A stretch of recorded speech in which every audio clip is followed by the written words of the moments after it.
भारत सरकार की तरफ से जो ऑफिशियल स्टेटमेंट आया है उसमें यह कहा गया है कि तालिबान, अब ये बीजेपी संघियों से मैं चाह रहा हूँ कि सुने इस जुमले को, तालिबान के रिक्वेस्ट पर मोदी सरकार ने भारत की सरजमीन पर तालिबान से बातचीत की।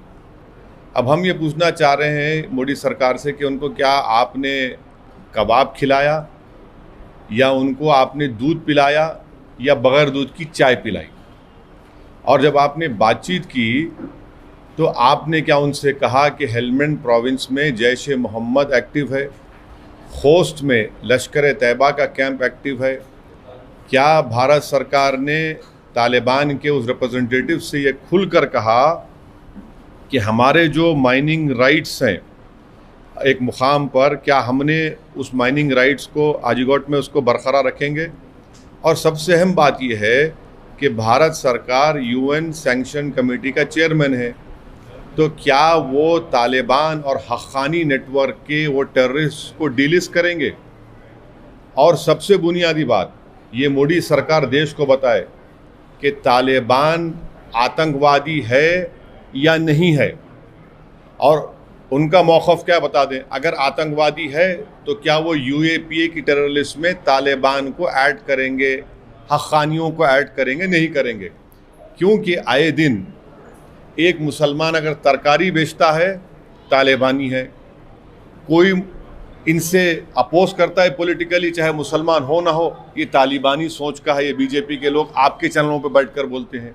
तो हम मोदी सरकार से ये पूछ रहे हैं, साफ तौर पर बता दीजिए कि क्या तालिबान के बारे में आपका मौक़िफ़ क्या है? क्या आप तालिबान को टेररिस्ट ऑर्गेनाइजेशन मानते हैं या नहीं मानते हैं?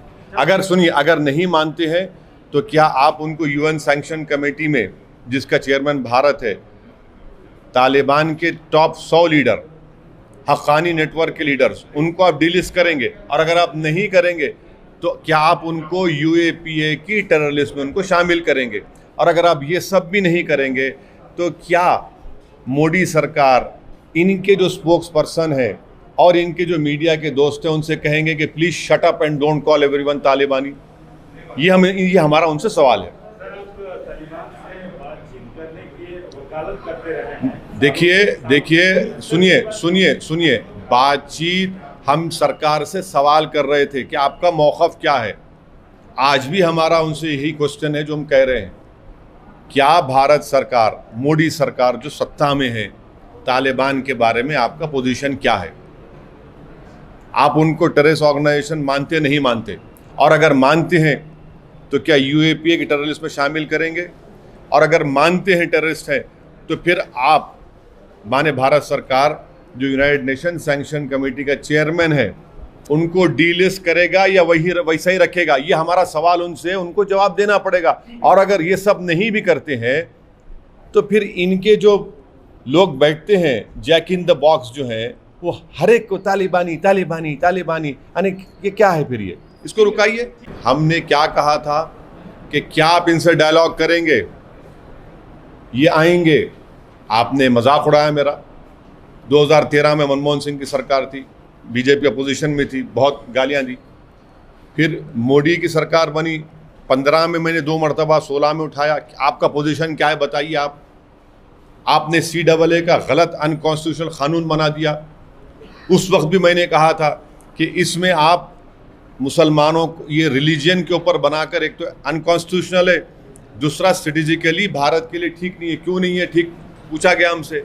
हमने कहा ये जो उज़्बेक है, ताजिक है, हज़ाराज हैं, तुर्कमान हैं, इनका क्या करेंगे आप? आज ये सब चीज़ें जो हो रही हैं आप देखते नहीं है ना। ये सरकार सोचती नहीं है इन चीज़ों को। इनको सिर्फ एक ही लगता है, एक ही फोकस होना चाहिए, कैसे देश को हिंदुत्व में तब्दील कर दिया जाए। डोमेस्टिक पॉलिटिक्स को फॉरेन पॉलिसी बना देते हैं लोग। यही इनकी सबसे बड़ी कमजोरी और नाकामी रही है। It's great to see you here. Thank you for watching our work. If you haven't subscribed yet, don't forget to click the bell icon and subscribe to Mojo Story and support independent, robust journalism.